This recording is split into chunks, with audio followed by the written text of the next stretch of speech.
welcome everybody also from my side. The ones who don't know me, I'm Nicholas, and I'm more or less responsible for FIG judging in parkour. So if you need to blame anybody, then that would be me. So also, if you have questions after the webinar. Alongside me is Francisco. Most of you know him as well. He's one of the most experienced judges in our panels. And I'm especially happy that he's here because he's also in education. And as you know, many of you are back in the gym. Education and judging are very close together in development of a sport. So he might interrupt me every now and then and adding some more information and giving you some insight. Jakub mentioned that at the end of the year, there will be a judges course. So what we have today here is not a judges course at all. It is an update on the changes we have made. And you have been involved, or the federations have been involved. You had the chance to feedback. Some of you have been closer involved with development. And this is more or less just updating and give you information on the new code. Also, meaning questions at the end. And if you knew the old code already, and many of you have been practicing during competitions or national competitions, then it should be an easy fix for you because the criteria didn't get more, it get less, and you're all familiar with the criteria. To have a short overview at the beginning of the new code of points, how does it look? Where are the numbers? Going for details for the E-score. And we do some examples together where you have the chance to see if you can actually arrange judging with those new scores. Then we do this exact same thing for the D score and questions at the end. As you know, all the documents which you need will be available on the FIG homepage under rules and then parkour, and then you would find the documents, including the code of points, the reference list, and as well as the scoring sheet. Most important questions, because we also got feedback from some individually and from national federations, is why did the change actually happen? And the reason is that at the World Championships in Tokyo, it was the first time that actually most of the athletes started to understand the rules and really apply them. And those made us realize the loopholes which were in the current code. And the most feedback we got about would be about personal style interference. So that there is like too much prescription in the code, the things which may help in education, but not too much developing individual styles. Then the length of the runs, you know, we had very long runs, and sometimes it was also boring to watch for this long, together with the many moves being performed on the floor. So those are the things we saw and we tried to act upon. So what is the goal of this new code of points which we have now?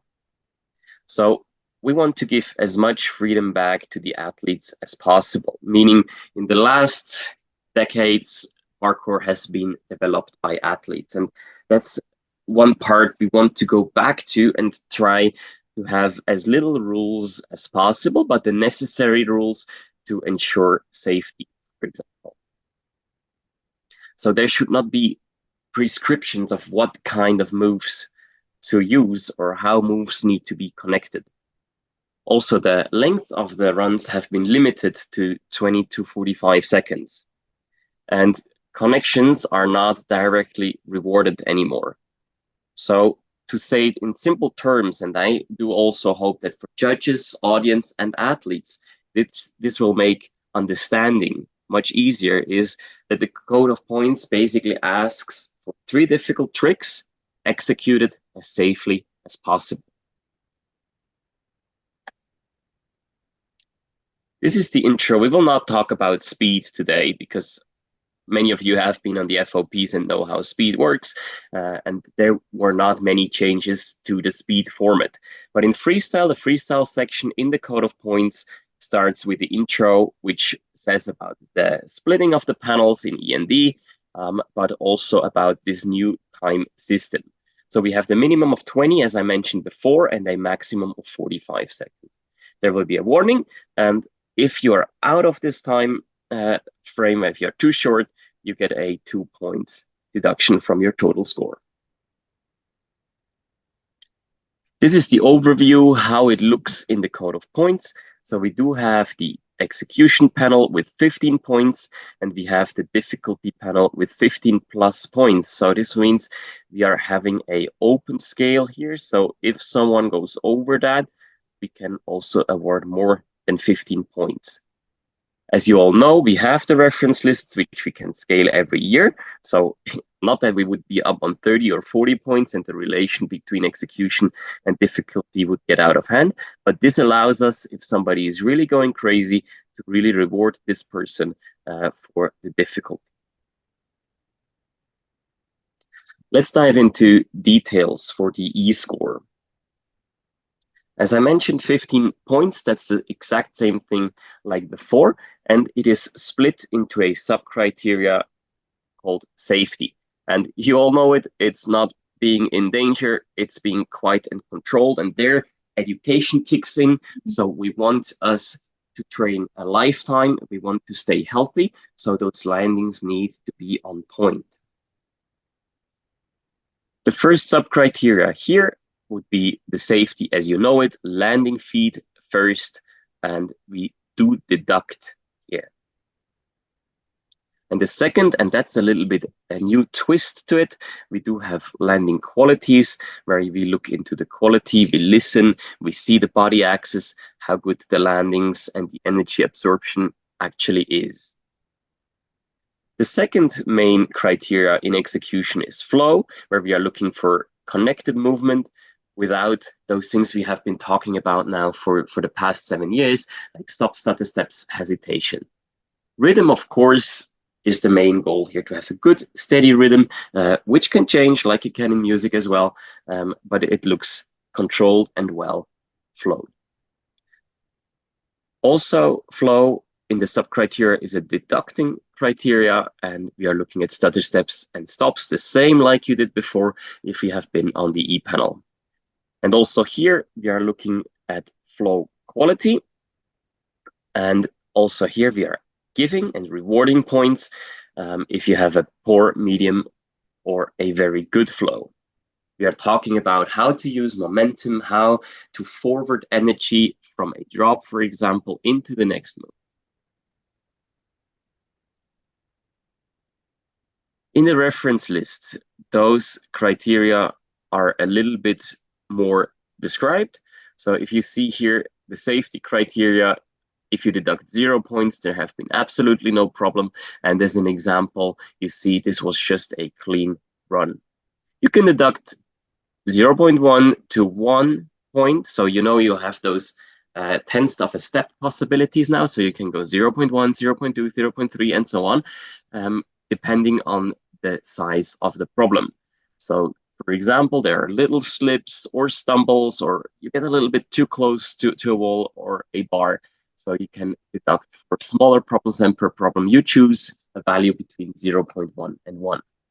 For bigger problems, we have the scores between 1.1 and 3. And this can be, if you really fall over after landing, still you're landing on your feet first, but then you have to put a hand down on the back, or you fell on your bump, and so on. And you can really deduct all the points if the feet do not obviously touch the floor while landing. So if you have a direct landing on your butt, on your belly, whatever, then definitely deduct the full safety score. For the landing quality, as mentioned, it's adding points. And here, the easiest is to go to examples to get a little bit of feel of it. And, you know, poor landings, if it's really noisy, it's loud every time, you're out of body axis, you're using body parts, for example, putting your hands down if you jump down from a 10 centimeter high obstacle. Those are things which show poor landings. Good landings, you're landing quiet, you're using your muscles to absorb the energy, you're in clean body axis, which means the feet are, for example, not twisted out like this, or the knees like that. So clean body axis.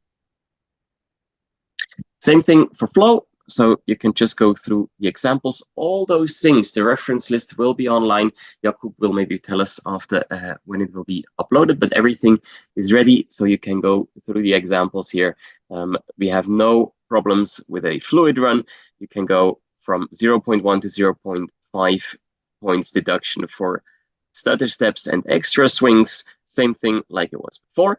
And full stops when the body comes to a full rest. We don't talk about hesitation here. It's really if the center of mass comes to a rest, then we can deduct, depending on the length of the stop, something between 1 and 5 points. Flow quality, we talked about already. It's rewarding. And if you have a good flow, you use this energy and bring a landing energy, kinetic energy directly to your next moves. And if you really always have to change directions and do this against the forces, then you probably will be on the poor side of flow.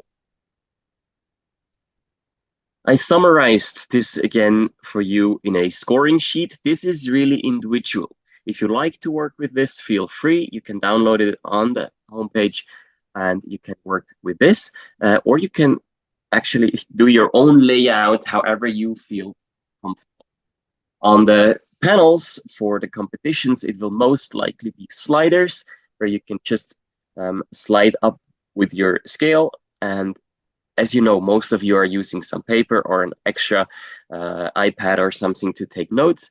And this would be something you could use. So this is basically just the summary from the code of points and the reference lists, which I personally like to use to work. But as I said, you're free to use your own systems. Here a little bit a close-up of the summary. This would be the side of safety.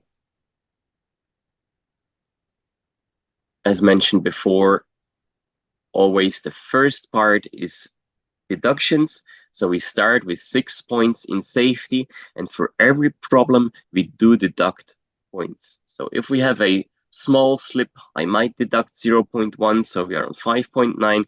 Then we have a little fall, I maybe deduct 1.1, then we are down again, and so on. For the landing quality, it's the other way around.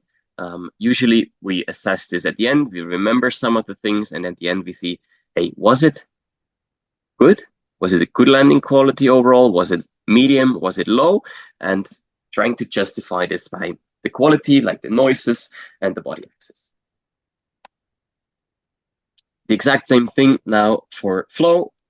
We would start with the initial score of 5 and deduct per occasion. And for the flow quality, same like for the landing quality, after we assess, was it poor? Was it medium? Was it good flow? And of course, regarding the occasions we had before. You can always look a little bit on the top thing here, because you know if there were lots of stutter steps, if there were lots of stops, then automatically this flow quality is going to drop as well, and you're not going to go and reward that much. We will start with the first example, and the way I want you to do that, I will keep this reference list here, or this are not, sorry, not the reference list, the scoring sheet. I will have it here, and we will all have a look at the first video, and then you can see, I give you a minute to judge after, and we will show you the judging we came up with. Francisco and me already went through all the videos, and then you can compare a little bit and see what we did.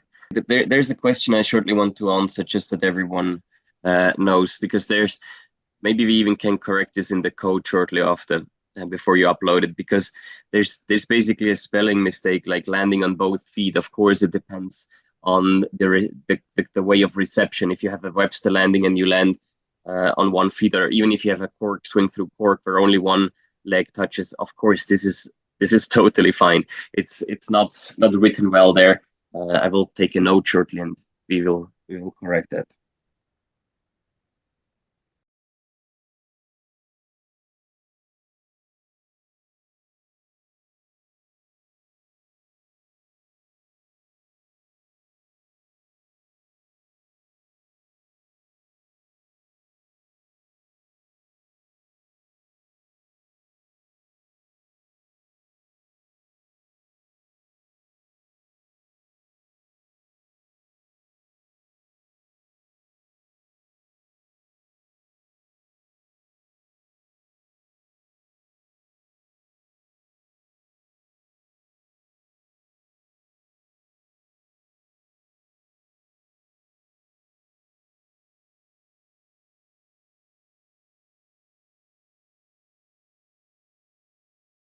All right, minute is over. I'm shortly going to show you what Francisco and I came up with.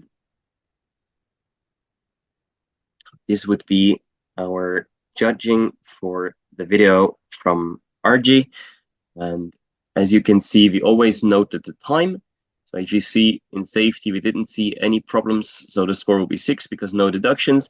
Landing quality, you can see that we had minus 0.1 at 15 seconds and minus 0.1 at 23 seconds. And then this means 2.8 in total for landing quality and so on. So we always noted the time. Of course, it's not by split second, so you need to watch carefully, but I think you will figure out which issues we have seen there.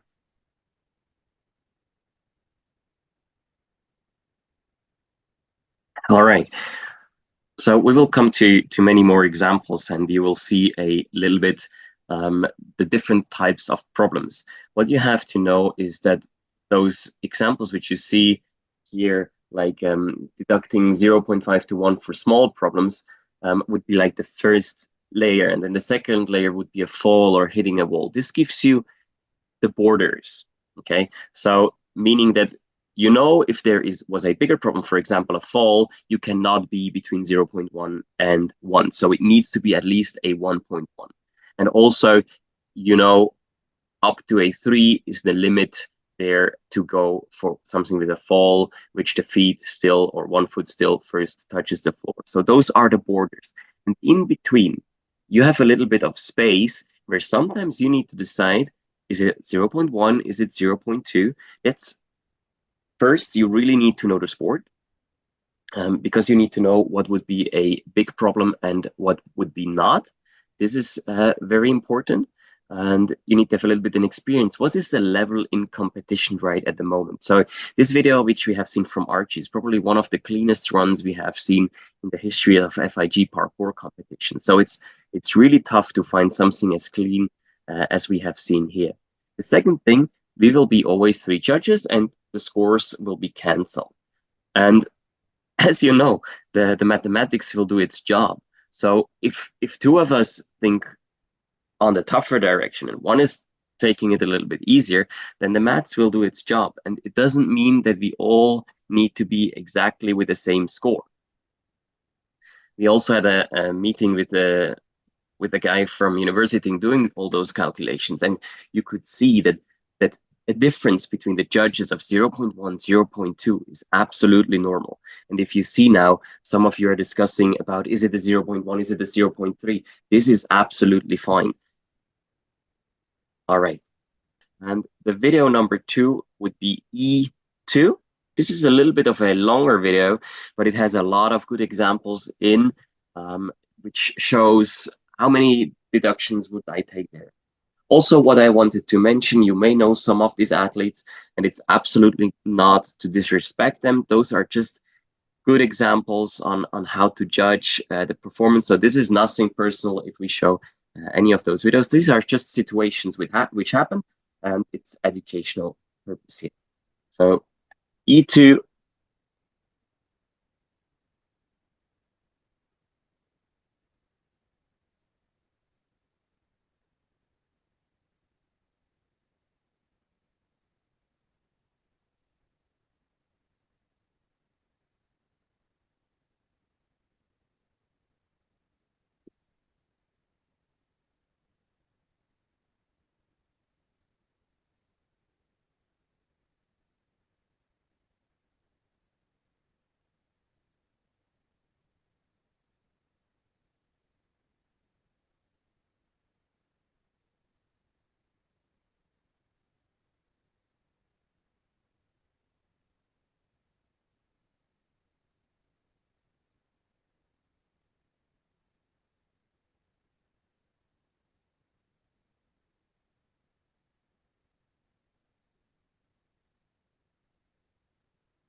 All right, so short view on the chat. One question I wanted to answer in between quickly. Yes, multiple criteria can be affected even over the panels. So it's very important. but you need to try to think in the separate criterias and deduct if you see those in the separate things. It doesn't automatically mean that if you have a problem in safety, you also have one in flow quality. But I give you one example which might help to understand, and we have it here also several times. If a person falls and the body comes to a full stop, so if the person keeps laying like Samuel now after the 1.5 flyaway, and let's say he would have to stand up and continue, he had a full stop and he had a big safety problem. So it deducts in safety and in flow. So we just see this in a neutral position. And if the body comes to a full rest, yes, we do have a problem with flow as well as with safety. Can also be a stutter step. But as Francisco wrote, we will have this in several more occasions here. So let's see what we did. The list is long here. If you want to recheck, I also give you a short 1 or 2 minutes here to check what you think about. Maybe you have some different notes and compare it.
Let's see, example number 3. So open video E3.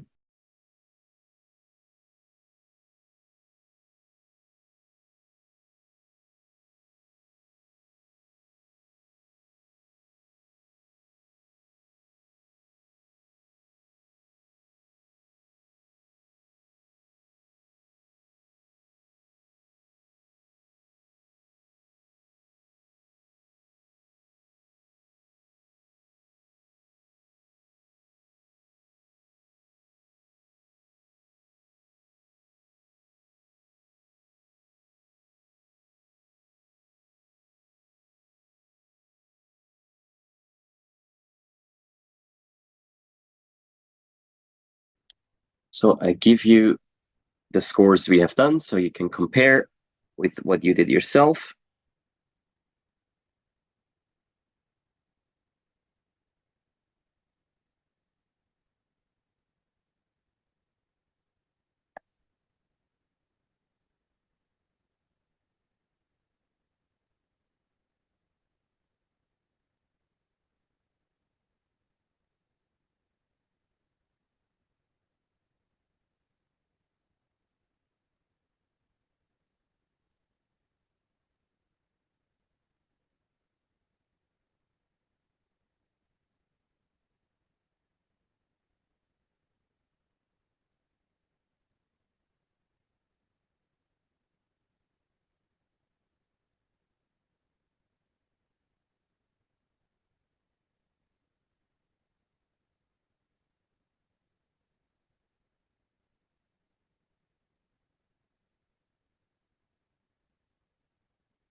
All right, let's move on to the next example. Let's get those examples in. And this would be video number 4, E4.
Can anyone also not see this here clearly? Because I saw in the chat that not everyone can see it clearly.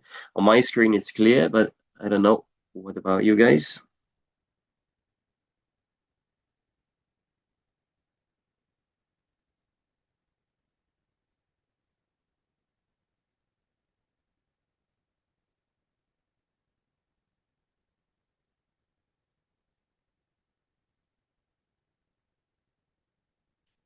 All right, this is an issue. I have no idea how we could fix that right now. Maybe Jakub, you could you upload it already, or anyone has an idea?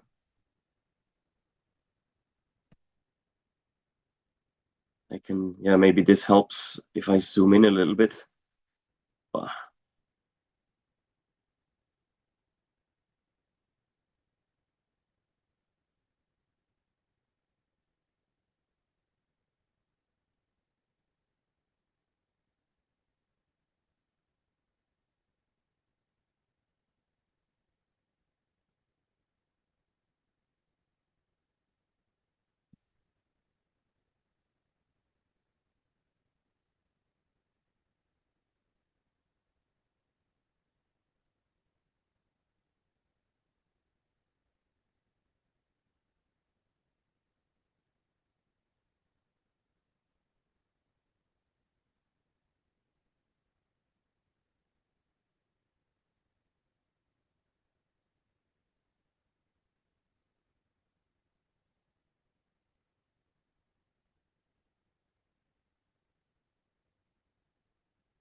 All right, so far we are through with the with the e-scores and e-scores example. So now, short question to Jakub.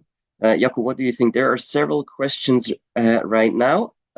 Should we do a e-score question round, or should we do all the questions at the end? There's a question about example number 2. Let's shortly go there. So here in the question is, why are the landing quality and flow quality not scored if the other elements have been done? For example, although all the landing points have been removed, there are elements that have been landed. In case of video 2, you remember the one from Sofia. So it's pretty simple here in landing quality. We do only reward, so we add points. And we have to decide, was the overall flow good? Was it medium or was it poor? And we are talking about landings here, and we have seen a landing flat on the stomach, and we have seen several landings falling over. So that's why here it's definitely in the poor section of landing. So it's between 0 and 0.5. And there have been so many poor landings. They were noisy, they were off axis, they were not feet first. So for me, there is no chance to reward this with any point. Because this was very dangerous for the ones who know the result, what happened after they know that this also had consequences. So it's not to discuss. We are here on international competitions, on World Cups. And if you see something like this is just dangerous. So that's why definitely no landing quality. It's not like that you can fail 3 or 4 landings landing on your head, and because you did 2 or 3 good landings as well, that you would get rewards here. We are comparing this with a video we have seen in video number 1 with Archie, for example. And if you see this difference, then yeah, you must say, if you see Archie here, he had landing quality 2.8, so he got 2 deductions of 0.1, then there is no chance that there will be some landing quality points here. Same, of course, for flow. There have been 2 or 3 stops, no chance to get any points for flow quality. Let me check if there's more on the e-score. Maybe Francisco, if you see something, you can just say as well. Multiple criteria we discussed.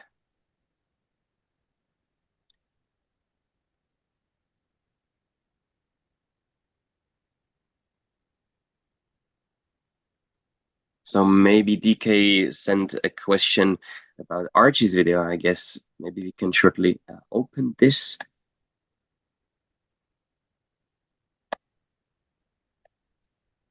I'll shortly open it. He was asking about, I put it on the screen here shortly. He was asking about the landing quality at seconds 15. Totally agree with DK. The dub full is clean and there was just a butt roll. So yeah, that's definitely true. I agree with you, DK. So I do believe that this is the wrong video from Budapest. I'm really sorry for that. Then for the questions about how do I know if it's poor, medium, or low flow quality, I gave you some examples on the reference list as well.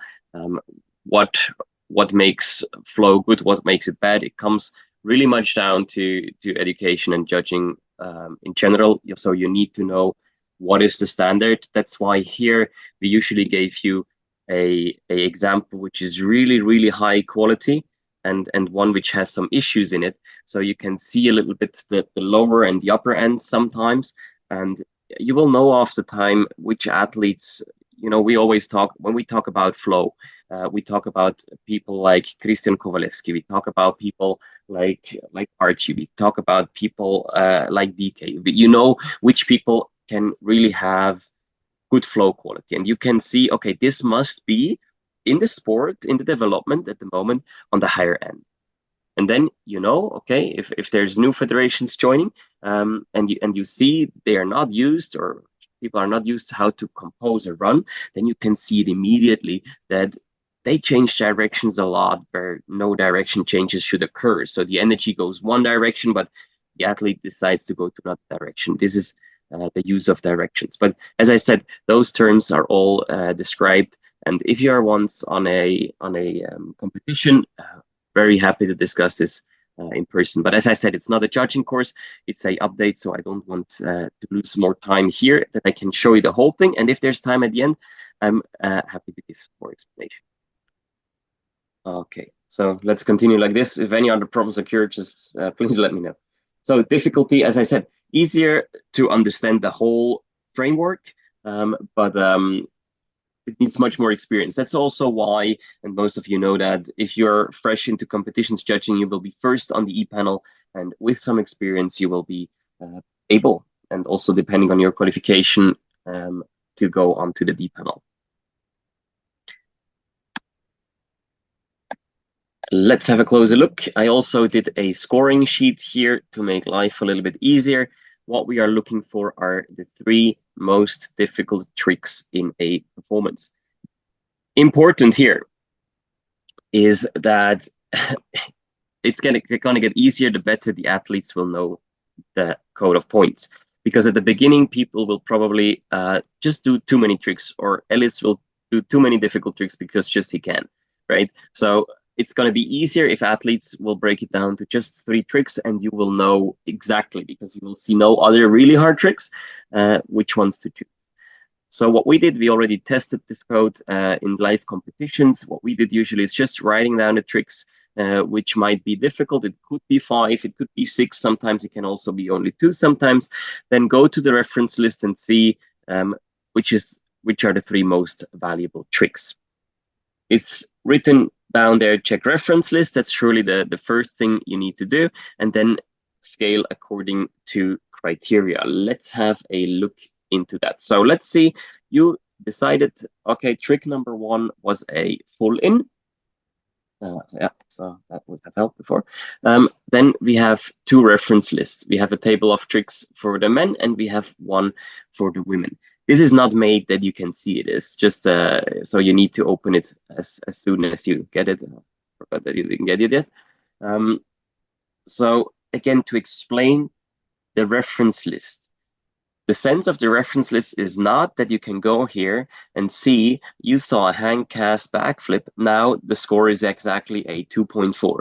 That's not the sense of a reference list. The reference list shows you the moves in their most basic forms. So this is not a complete element list. You will never see all the tricks on here, and that's the nice thing about our sport. It's never going to be ended. This year, I put on a little bit more tricks requested by the athletes, that you get some inspiration, that you can see what would be the scaling more or less. And it surely also helps us as judges to have more or less an idea. As I said, most basic form, if we take a backflip, it's not a backflip precision on a high wall. It's really the easiest place to do a backflip would be this baseline value you can see here. What the judges need to do then is the scaling. That means you need to think about, I will talk about this later, you will need to think about, have the moves been performed in their most basic form? So really backflip off a little box or something like that. You need to think about placement. So talking about a backflip again, was it performed on the floor? Was it performed on a bar? Did I need to land precisely?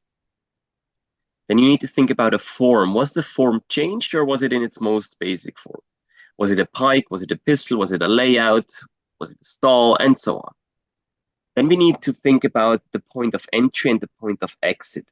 That's what we had in a little bit a different form in connection upgrade the last times. But now I think we can be a little bit more fair on the difficulty of the trick, because a trick can really change depending on how you enter the trick and how you leave. I think exit is a little bit easier to understand, because it's really just after a swing, do I land precise on the ledge, for example. Entry is where you are coming from. Do I come out of a stride? Do I come off a very comfortable run-up? Do I come out of a giant, or do I just come out of a support position? Remember, it can always be more than one situation. So for example, Eric could come from a giant going to a double flyaway, but he can do this layout.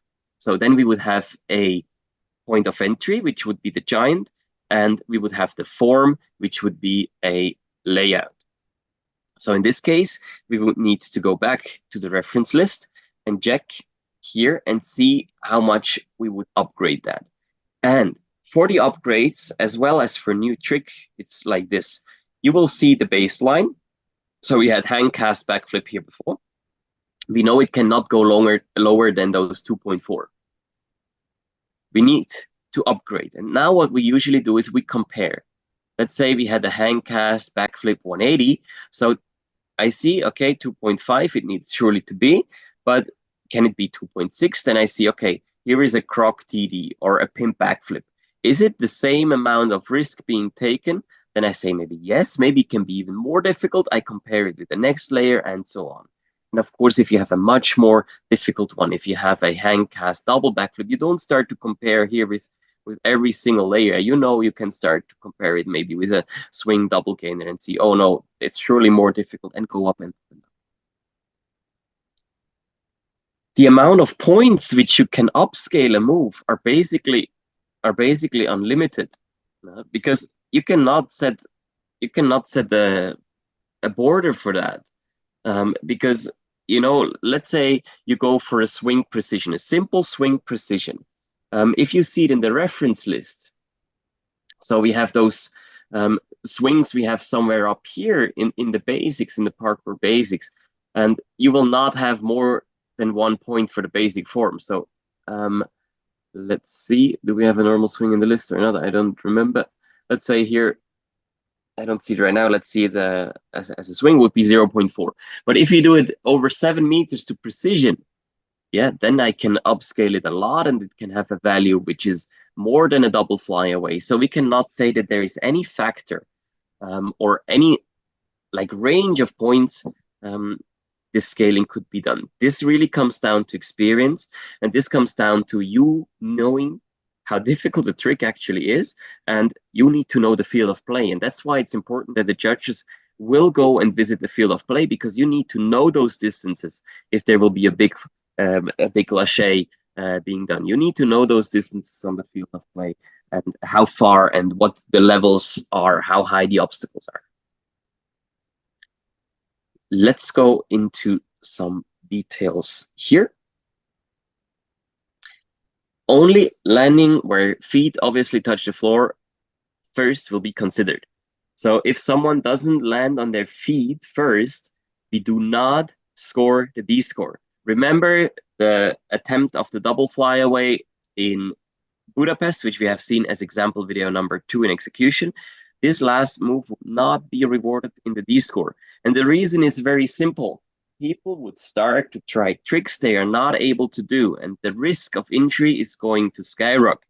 Because people think, okay, let's try. I'm going to get a reward in the D score, and I might only get a little E score deduction. So that's what we don't want. So if you don't land on your feet properly, or obviously first I have to say correctly, then there will be no rewards in D score. And also to ensure a little bit of variety, because variety is not in the code anymore. If you do the same exact trick again, then the value in the D score will be decreased by 0.5 points. But only the exact same move. If you do a double backflip standing and a double backflip from the bar from swimming, double flyaway, of course, this is not the exact same move. So there will be no 0.5 deduction. All right, let's go. Before we go to the questions section, let's go for the examples, and we go for example video number 1.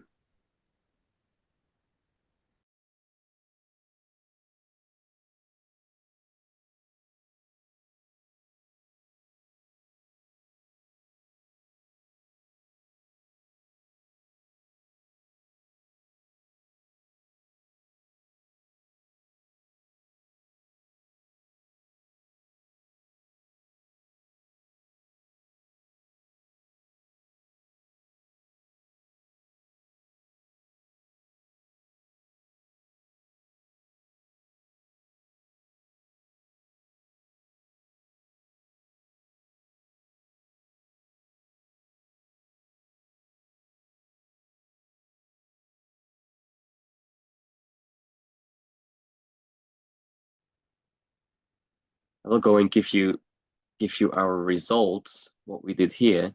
So what we came up with as a result, it's hard to see that because those runs are not composed according to this code of points. So there are more tricks, there are different tricks, and we did decide the caster gainer precision. So the very first move was the first very difficult move. Then we went, of course, for the swing triple gainer and the full in from the bar.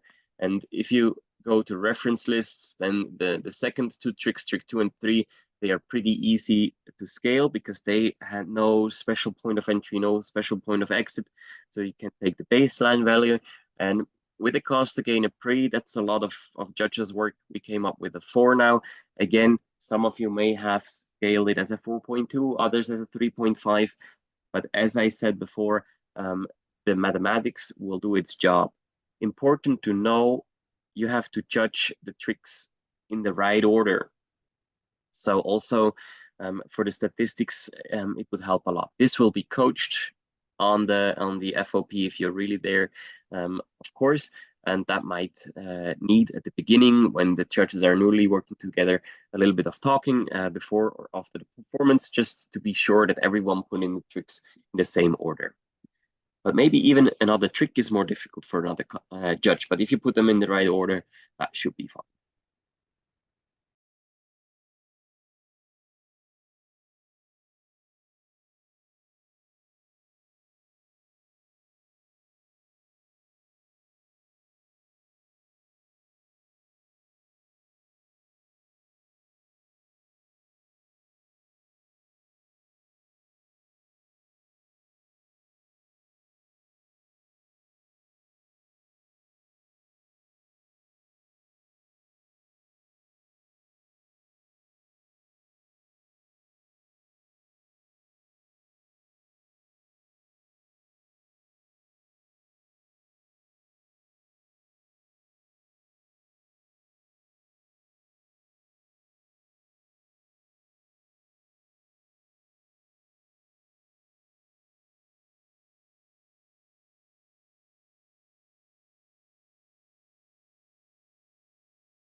As long as it takes to do the upload, I surely want to answer DK's question here.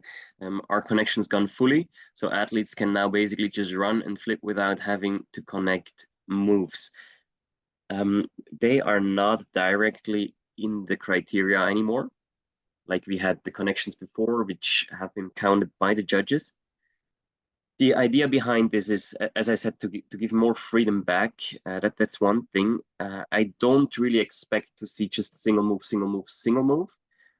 I had discussions with several athletes. What I think it comes down to a good field of play.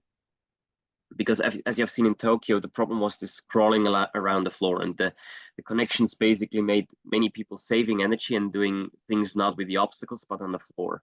And what I hope that the FOPs will be well, because when the FOPs are well, it automatically kind of forces you to do well connections, because after landing there will be the next obstacle in front of you. There will be many layers, and you automatically actually use that. And the second safety break here is the flow and the flow quality, because if you do not want to connect and you just want to run, you always need to change your direction. And this is going to be hard if you come out of a harder trick to actually stay in line. And very often there is something in front of you, so you need to vault out of something, or you need to take a next stride or a next swing. So I hope this is going to help. And as I said, it's not in my hands, but it depends, or it comes down to course design a lot. And I hope that the future courses will be good, of course, for speed, but also uh, have lots of options for freestyle.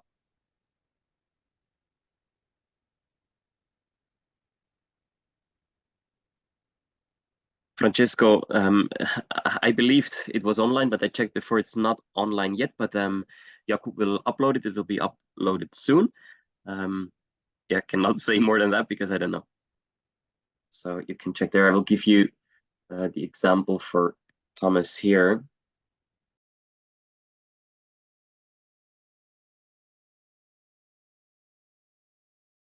Very much. So for Thomas, I certainly want to give you the example what we came up with. So it was the front flip. We took the baseline there, and because it had some height, we added and scaled it. Then we had the giant to swing gainer, and we had the side flip to slide, which upgraded a simple side flip because, of course, there's an other reception. It's an other point of exit.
So since you have the list now, we go to the next example.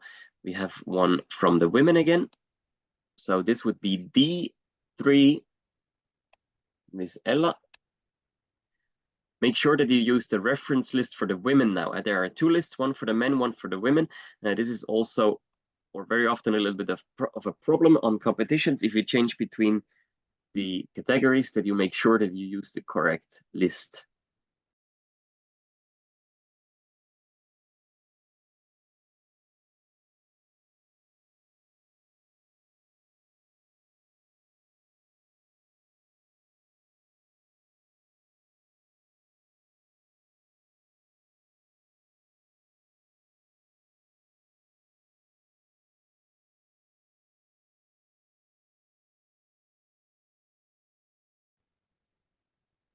As I said, those runs were not composed regarding this new code of points.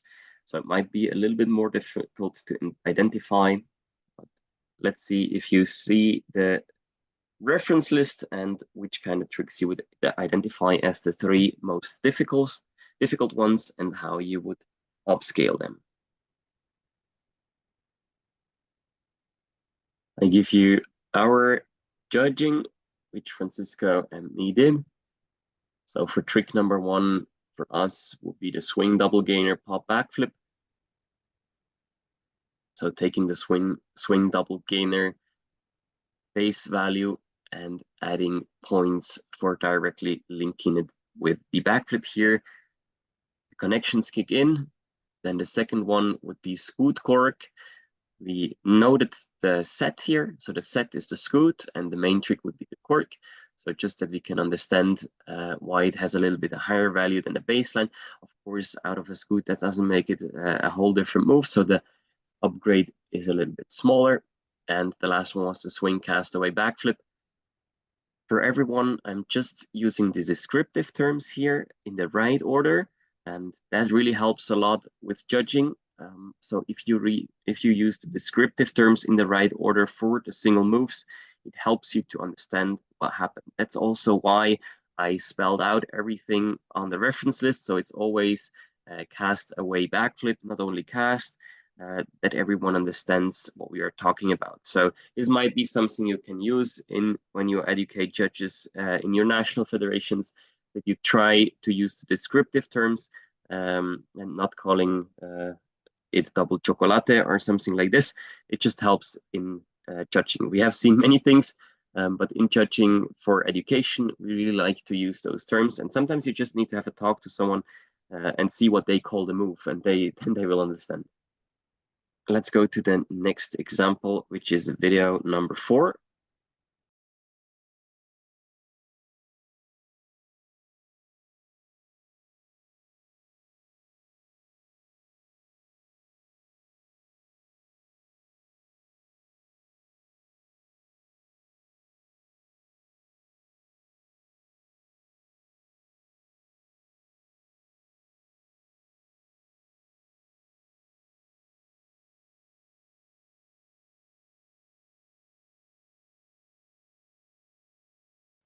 And I will give you our results.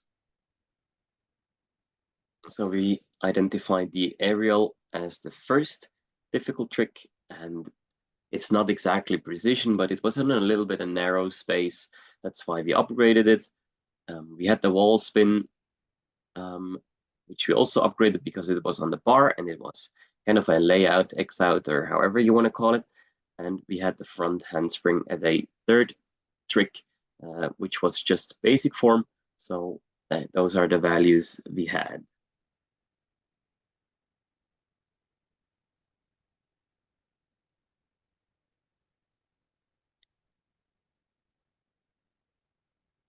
There's another question. So this is all the code which you have already seen. It's very simple. So there's nothing like placement anymore, which we had before, that you have beginning, middle, end. As I said, we want to give everything back to the athletes in composition, in how to choose their tricks, and see how that goes. We do have the possibility to adjust those things if we see it really doesn't go well. But like this, it would be simpler for audience, athletes, and judges. And you would have so many more possibilities to express yourself. And I think this is one of the cool things in parkour, in differentiation to other sports, your own expression, and that helps. All right, Harrison is asking about the score. I shortly read you the numbers. For trick number 1, aerial narrow space 2.3.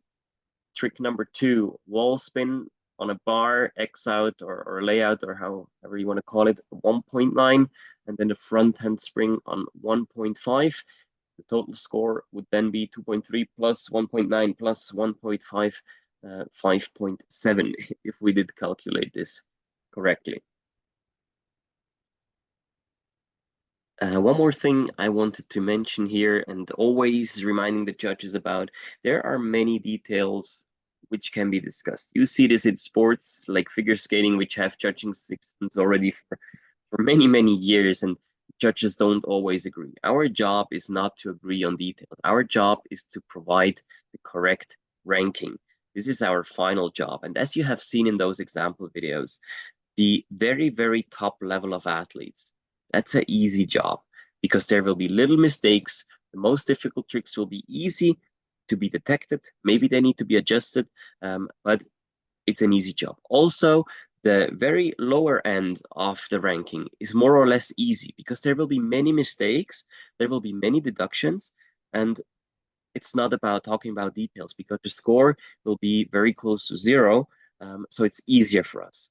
The very difficult part is to identify those middle ranks, and this very often goes up until, like rank 7, 8, which still make it to the next round.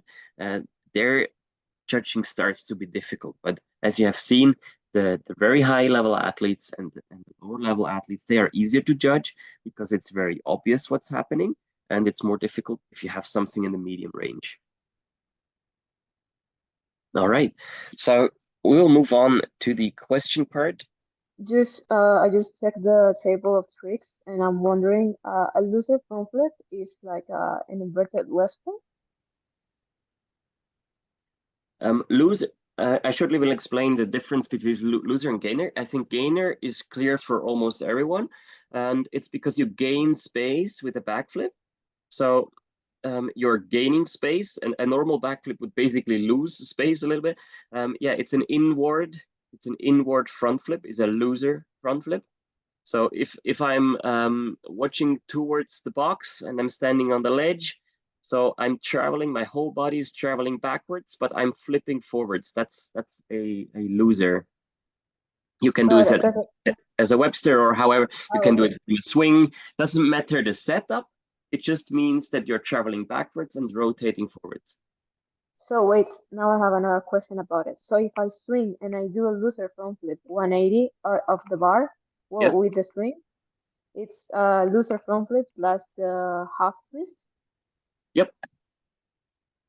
Okay, Exactly. thanks. You're welcome.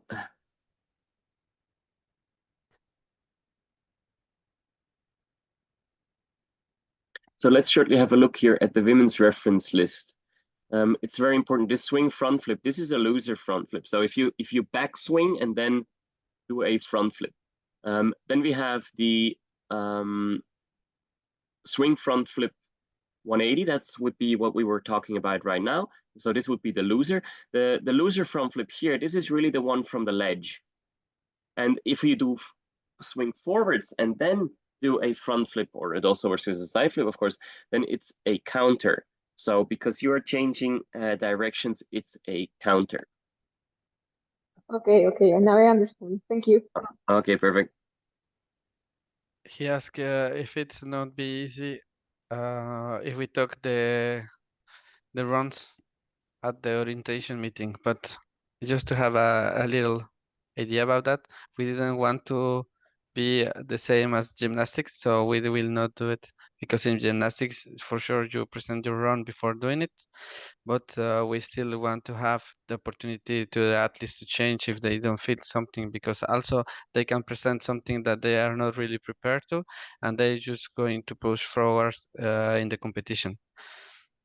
So it's more about letting the athletes to choose until the end, and they are going to judge if they are ready or not, and if they judge they are ready for do it, but in the end we can still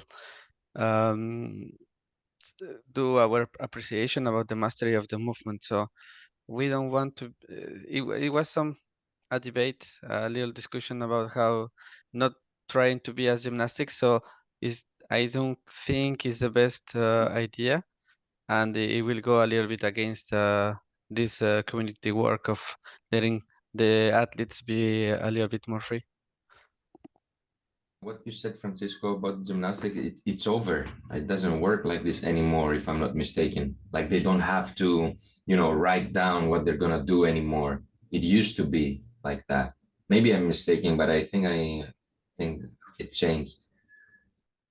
Yeah, but I think there are two more important things about this. So first of all, I think part of our sport is also changing things, and sometimes you don't feel it, sometimes you feel it, and depending if you have to give your run at the orientation meeting, you don't have really much time to prepare or change stuff. So if you have ever been training outdoors or trained with a pro athlete, you see that if a line doesn't fully work out, you change a trick or you change that. And also the safety discussion, maybe it's safer if you substitute this trick than if you don't feel to go for the double now and no, I'm going to save it for the finals maybe. That's one thing. And the other thing is there's a real problem with the names of the moves. So there would be almost no chance that the athletes would be able to write down the moves and that we would understand it because there is no common language. Of course, a little bit of base is there, but so many different things, and we would not know how actually to handle this.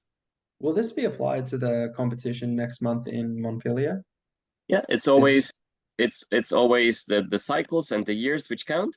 So this will be in Montpellier so far, and the reference list is updated once a year. And we can add new tricks if we want. We don't have to. We can take tricks away. We can scale those tricks differently. This is just, we can do that once a year. And that's also because of the sport growing really fast. If we see that we need to do it differently. Okay. And I know we're not really counting transitions anymore, but with difficulty, if someone does do a hard enough trick, but they land quite low, but are able to roll out of it or ground cat out of it or whatever, is that skill still going to count for the difficulty, or is that going to be the one that you wouldn't count because of the landing? If 1 or 2 feet touch the floor first, obviously, then you will get the score for D. Okay. Thank you. Welcome. The goal is to be safe. So if you need the roll to absorb the impact, is good. But if we obviously see there was a problem on E score, then the safety will be a little bit lower. It's just that. It's just as long as you are safe, it will count as a landing. I just come back to Will question. Even I don't know if Will would like to take the word to ask his question. Sure. So in Thomas's score for the D2 video, I had noticed that you guys didn't judge his cast back. He lands on his feet and then falls to his bottom. So that skill on the reference sheet was scored higher than the skills that you guys had scored him on. So I guess what qualifies as a landing to be scored in difficulty versus what's not? It's just to be safe. Yeah. Do you know? No. I don't think that there was a landing issue with Thomas. Do you know the time where he does the swing cast? It's his very last trick. His very last trick. Okay.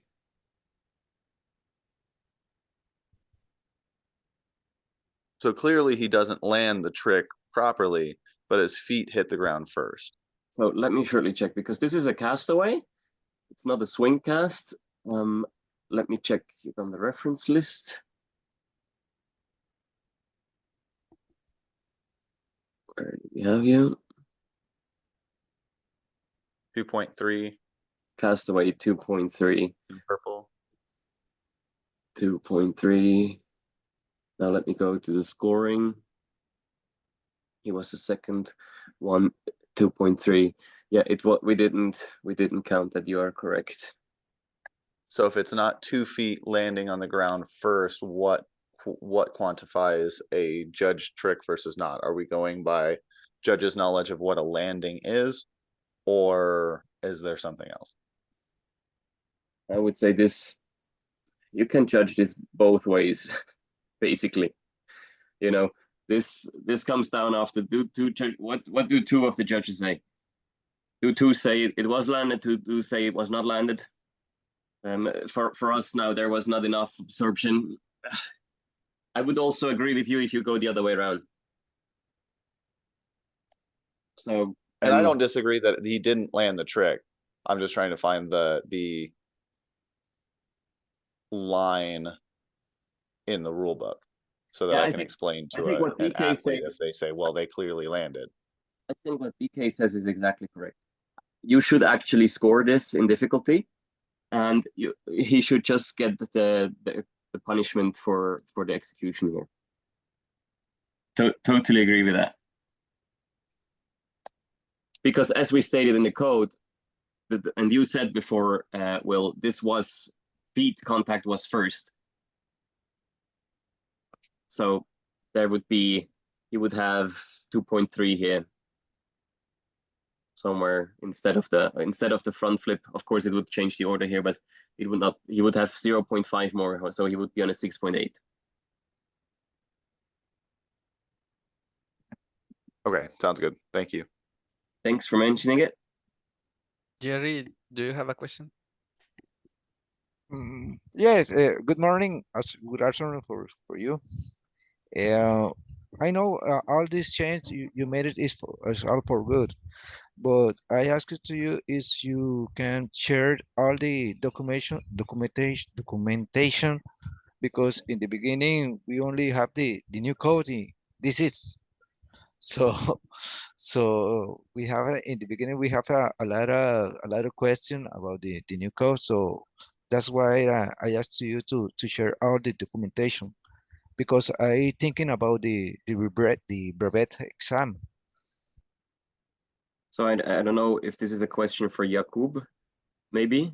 And Will is just asking, these documents are shareable with athletes, correct? So Jakub, if I understood that right, Jakub will send us a link of this webinar, which is accessible for everyone. And you will have all the official documents on the rules section on the FIAG page as well.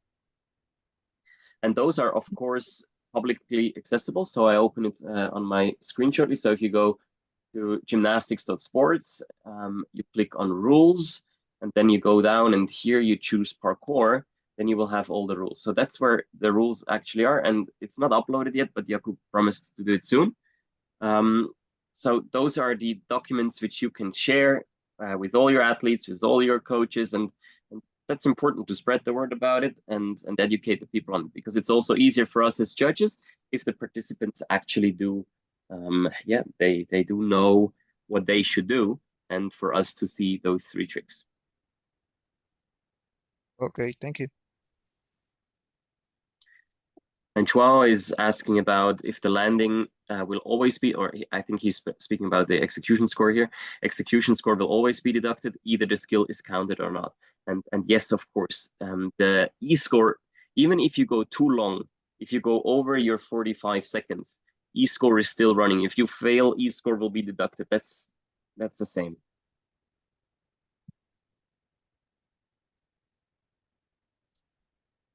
Mohammed Sorry, have a just question. before.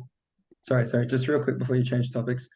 Nicholas, the whole slideshow you just went through, is that also going to be uploaded to the Google Drive? This specific slideshow, so I can go over it later?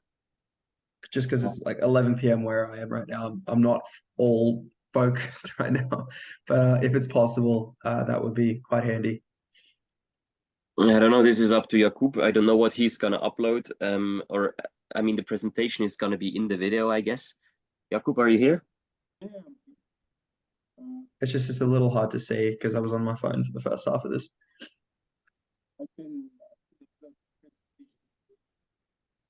We Sorry, cannot. Jakob, I couldn't quite hear you. I can upload the presentation too on the drive. No problem. For me, there's no problem with that. Thank you, Matt. I appreciate that. I think we still have 2 questions from Mohammed and then DK. Yeah, hi, good afternoon all. Just a quick question. Is the score submission time going to be the same as before? Because it's a little bit more detailed now. Can you repeat, please? I didn't fully get you. Is the score submission time going to be the same for the judges? I mean, to submit the scores during the competition, because now it's a little bit more detailed. So You mean how fast you have to enter your scores? Yeah. yes.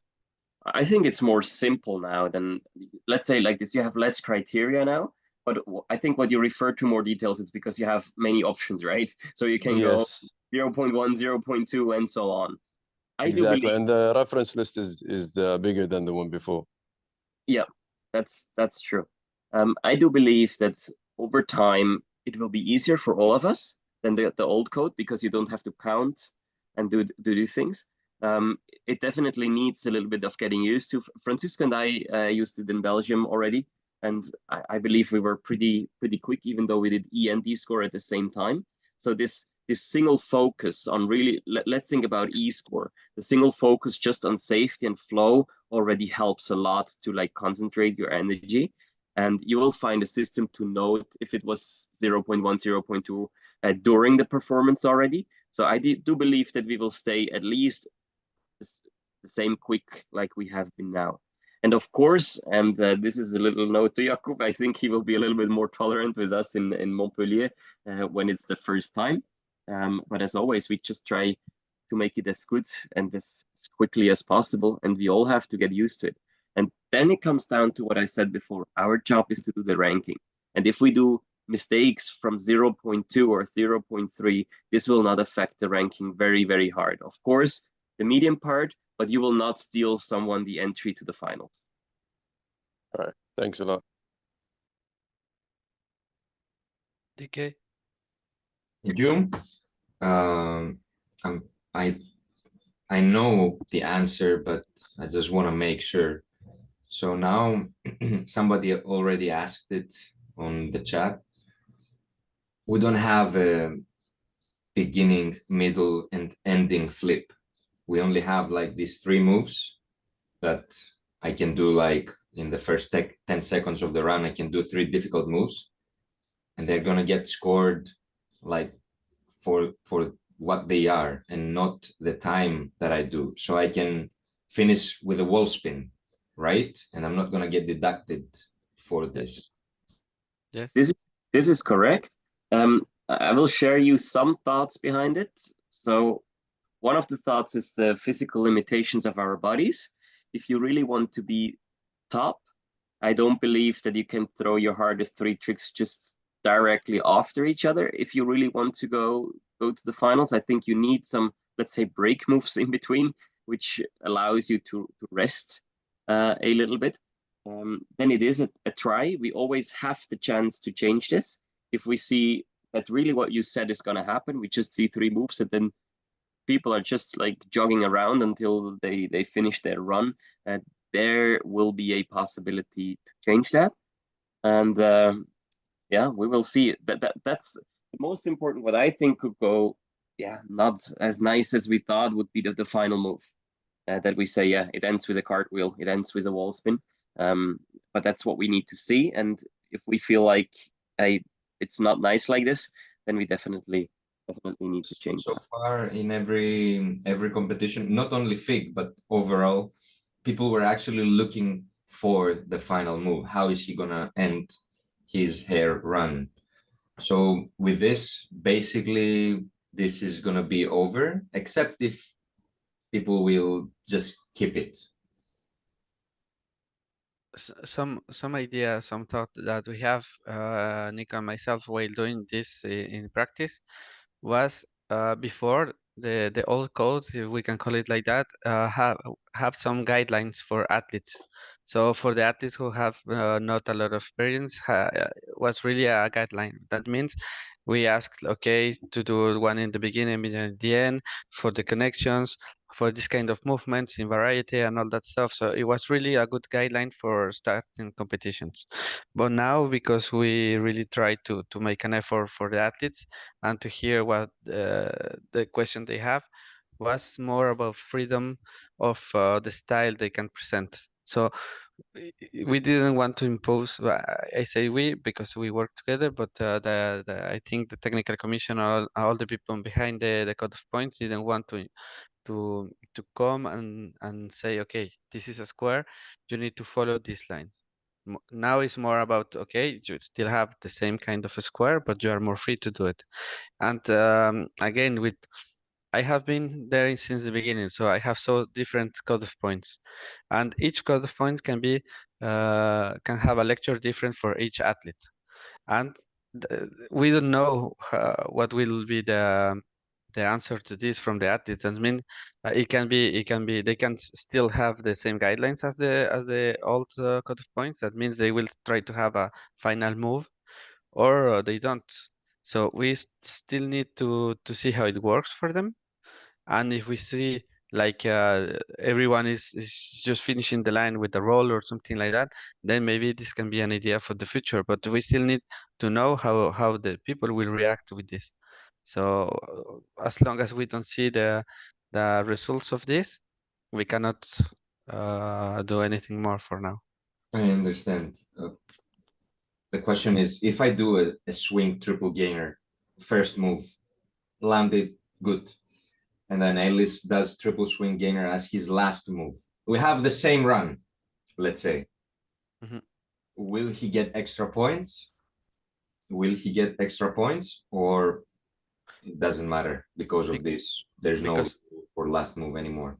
no, No, there's no extra reward if you do it later in the run. So there is an extra reward for that. Nope. no, Ah, there is no. Okay, okay, no. cool. Thank you.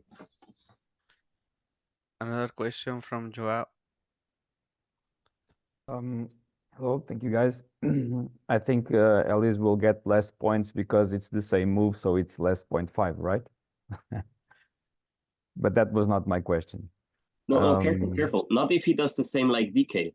It's not between athletes. It's only in your own run. So if Ellis does 2 times the same move, then he will get deducted 0.5. But it's not it's not like if DK does the same move before, that would be really not nice. Yeah, Correct. but if he do if he do 3 triple swing gainer, then the last triple swing gainer will be deducted with 1 point, because we do the same calculation, because the second one was already deducted at half point. So the last one, so the last one is 1 point. Yeah, I have two questions and one remark. So the first one is about the colors on the reference list. Those are organized by back skills, front skills, sides, and twists, right? So that Yes, those are more or less the rotational axis for orientation. Yeah. That's just, but all the other moves I didn't color. So it's just front, back, and side. If you like, keep it like this. If you don't like it, yeah, I like it. Just to confirm that it's it's correct. It's correct with observation. Then about the next cycle course, I believe in STS we should have some references on the mark so that we can study that. That's FIG office question. Yes, we will have it soon. Okay. Yeah. And the remark is congratulate you for the change of this code of points, and to understand that it's very hard to make rules. So congratulations on your efforts, and I hope this results well for everybody. Thank you very much. We will try and see how it goes. We are always happy for feedback from your side. So if you see anything on your national competitions, then just let us know, and we will see what we can do, how we can improve it, because it's the more eyes we have on the things, on the documents, the easier it is to find mistakes. Yeah. Okay. Thank you.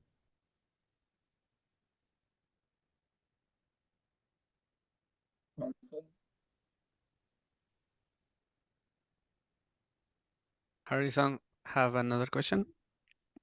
Yes, sorry. I don't know if you answered this when I lost my connection, but sort of building off what DK said, instead of just doing, because we don't have to do the tricks specifically in the beginning, middle, end anymore, do we still have to cover all 3 areas of the course like we have in the past?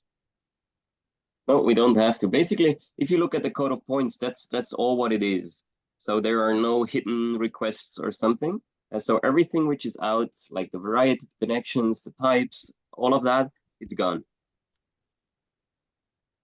Okay, awesome. Thank you. Oh, excuse me. Thank you. Jaco, I don't know how much time we have left. Maybe one or two questions more, or Yeah, if how someone we has a proceed? question. Okay. DK.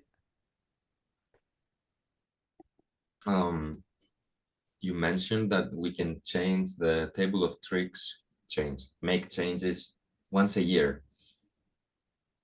So that means next year around this time, we're gonna have another call or beforehand with the athletes on the group. We will be able to discuss, but only once a year at the end of that year, right? I think Jakub might give us a little more insight on that. There's a special procedure. I don't know if it's, I think, like some amount of time before the year or the Congress or the comp. I'm not sure what it is exactly. I think before the new year, you will have to submit the new documents. So now we are actually late. It's a little bit of an expectation that it's so late, but an exception. But next year it should probably, let's say a month, Jakub will tell us, before the new year and the new code applies, or that the new documents apply in this case. And how it's done usually goes over the federations, but let me ask Jakub. Don't worry about being late. You should deal with Gymnastics Australia. Everything's late. It's now common. Jakub, Yes. how long before New Year do we usually need to submit the new reference list? Not before New Year. It should be online at the beginning of January. Yeah. Beginning of January. Yeah, but Okay. it's the reference list and the technical regulation are the only document that we can change every year. Exactly. Code of points is all 4 years, Yeah. but the reference list, that's what's important to us at the moment. And Jakub, for the development of this document, who is getting contacted for that? That's a good question. Okay. I will think about it and let you know. Okay, good. Because I think we need a way like that, like with the code of points, DK, maybe to get the procedure here for the code of points, it was sent out to the federations and they should have shared it with all their responsible people to give feedback and then give feedback to FIG again. And I think it would be best if we also have like a deadline that we can discuss this in the athletes group, that we can discuss it in federations, that you guys all have access. And if you have any input, what you want to have changed, and or even have a call or something, but this needs to be organized from FIG side, or I need to get like the limitations. What can we do? What can we not do? Okay, thank you. I don't remember. Did we add the DK spin on the list, or did we not at the end? I don't remember. I don't know. Jeremy put a lot of stuff on. I also don't know if it's in. I will have to check. People use it all the time. Yeah. That's why. So can we call it DK spin? Do we have your permission? But Nicholas called it DK spin, so it's his. Ask him, not me. No, but you are the creator of the move, so we need your agreement. Okay, I agree. Okay. In other gymnastics discipline, when the first person does it, it has his name on it. So I believe it should be. The Harry Paxton. How we call then the other one, the Didi roll? Can we ask Didi? Problem is, Didi wasn't the first one to do it. Poliansky was doing it. Aroyan was doing it before Didi. Okay, is the He Archie roll. made it famous.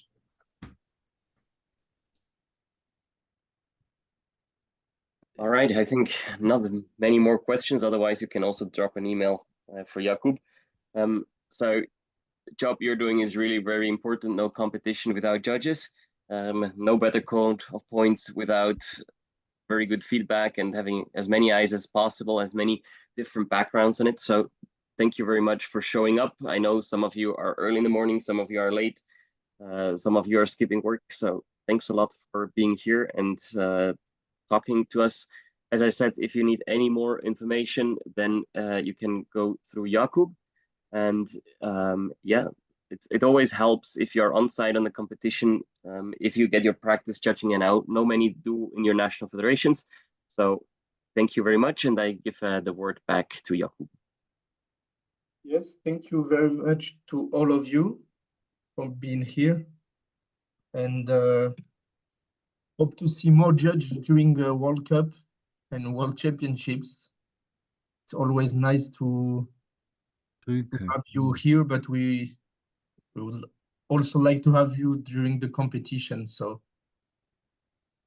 yeah, that's all for me. Thank you. Bye-bye. Bye-bye. Thank you. Good night. See you guys in France. Bye, see you soon. Gracias. Thank you very much. Hope to see you in France. Gracias. Buenos días. Pura vida. Thank you so much. See you. Thank you. Everyone. Gracias, chicos. See you in France.